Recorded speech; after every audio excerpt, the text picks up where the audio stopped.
Hey guys, this is going to be part 2 of my Summer Reads videos. I first got this idea from Marlin Elena over on her channel because she did one called My Summer Reading Plans, and hers was a little more vague.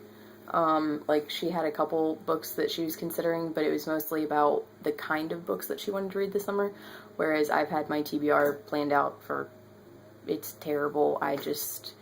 I make it and then I don't stick to it, but I'm hoping to stick to this one. But yeah, if you haven't seen part 1, go watch part 1, because that is definitely up. And I'm going to try to make this quick because I'm running out of light, time, and battery on my phone. So, yeah.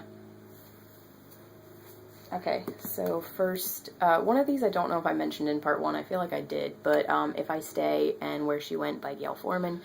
I'm reading these two, and I'm really excited about both of them. This is from Mia's point of view, and she gets in a car accident with her family, and her family dies, and she ends up in a coma, and she has to decide whether she's going to live without her family, or whether she's going to die with her family. And it seems like it's going to be heart-wrenching and beautiful. And one of the reasons why she's considering living is for her boyfriend, who I saw bits of their relationship in the trailer for the film, and it just, oh my gosh, it looks so sweet. But yeah, so reading this one, and then reading Where She Went, which is set from Adam's point of view, and it is set 3 years later, based on the decision she makes at the end of If I Stay. So that's exciting. And then we have The School for Good and Evil by Soman Chainani. I raved about this in my haul. Well, raved about how excited I was to read it, I guess. I'm very excited to read this. It looks so great.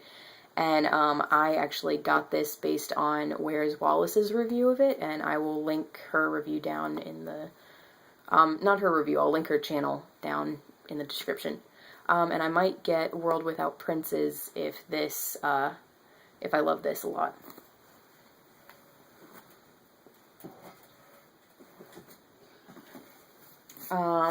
Then we have Beastly by Alex Flynn. I've read Beastly, but I haven't read Lindy's Diary.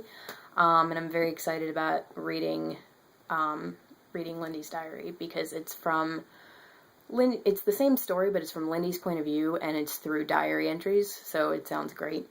And I love Lindy as a character. I mean, this girl, like, carries around a battered copy of Jane Eyre. She just loves to read so much. And I love that. And I'm really sad that they didn't make her like that in the film. But they did really make her, make her really like music in the film, which I thought was great. Next, I really need to finish Sweetness at the Bottom of the Pie by Alan Bradley.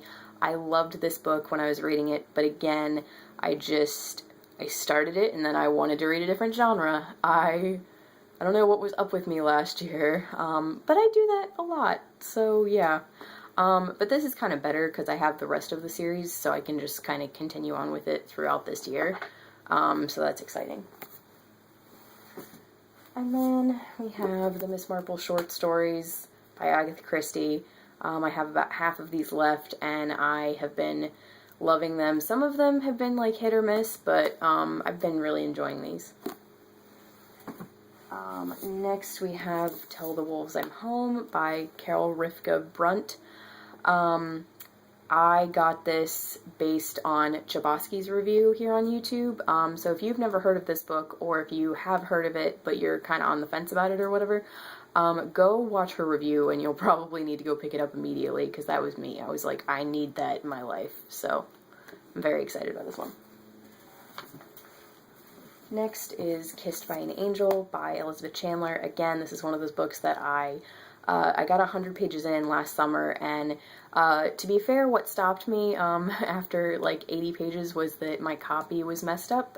It had repetitive pages in it, so I had to take it back to the bookstore and get a new one, and they were very nice. They let me just exchange it, because they were like, oh, well, that one's messed up and it's not your fault, so you can switch. So that was awesome. But yeah, I need to finish this. And then I really want to finish New Moon with the Old by Dodie Smith. Again, started it last summer. and decided to read something else halfway through.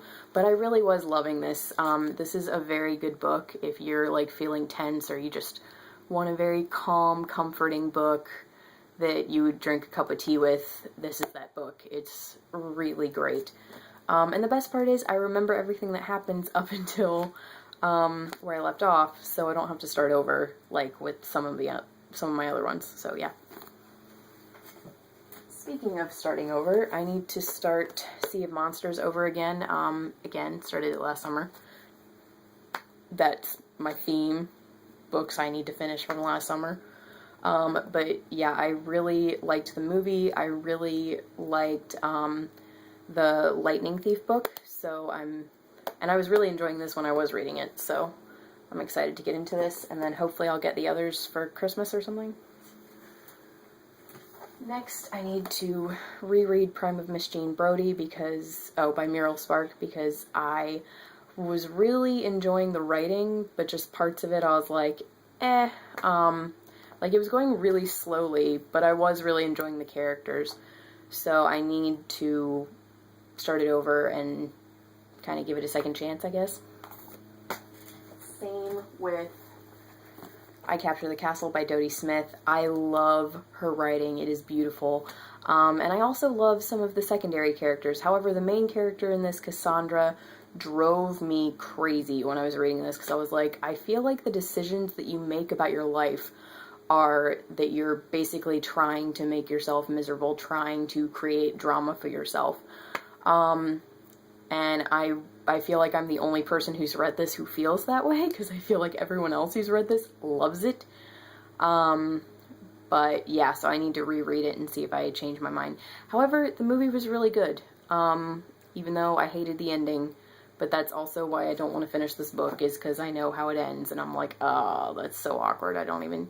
Because, okay, the thing is, this is a coming-of-age story, and I feel like coming-of-age stories show growth and change and show the character learning something, and by the end of this book, I was like, what have you learned? Like, you've fallen in love for the first time, but you've fallen in love with the wrong person who you're still attached to at the end of the book. Like, I was hoping that it was gonna be a thing where she becomes independent or something. I don't know. I wasn't digging it, but I'm gonna try it again. And if you've read it and you love it, please don't hate me. I'm sorry. Okay. Next we have Northanger Abbey by Jane Austen. I need to finish this. I love it. The illustrations are gorgeous. I love this illustrator. She also did Emma by Jane Austen, and yeah, they are beautiful. Okay, next is A Monster Calls by Patrick Ness. This is on loan to me from my friend Ben, so I really need to read this to get it back to him. And then last but not least, we have Fables Volume 1 and Fables Volume 2. Fables Volume 2 is also on loan from Ben, so that's why I need to read both of these and get them back to him. Please don't hate me, you guys, but I got 40 pages into this and was not enjoying it at all. I mean, I was enjoying the illustrations, but the story, no. Because I like what Bill Willingham is trying to do. That's his name, right? Hang on. Yes. Like, I like that he's trying to make the characters complex and not one-dimensional, since they're fairy tale characters, but I felt like he was just, I don't know, trying to, like, put a knife through all the happy endings and ruin them, and I was like, do all of the happy endings have to not be happy? Why does that have to be a thing? So I don't know how I feel about these, don't know how I'm going to, but I'm going to try again. But if I don't end up liking it, that's okay, because this is like an 11 or 12 volume bind-up series, and so it's like 28 individual graphic novels, and that's a lot of reading, so I'm okay if I don't like it. Yeah. Okay, so, let me know what you guys think of the books that I'm going to try to read this summer. Let me know what you're reading this summer, or if you're doing a video like this, or if you have done a video like this. Please let me know. Yeah, so thanks for watching, and I will see you guys later. Bye.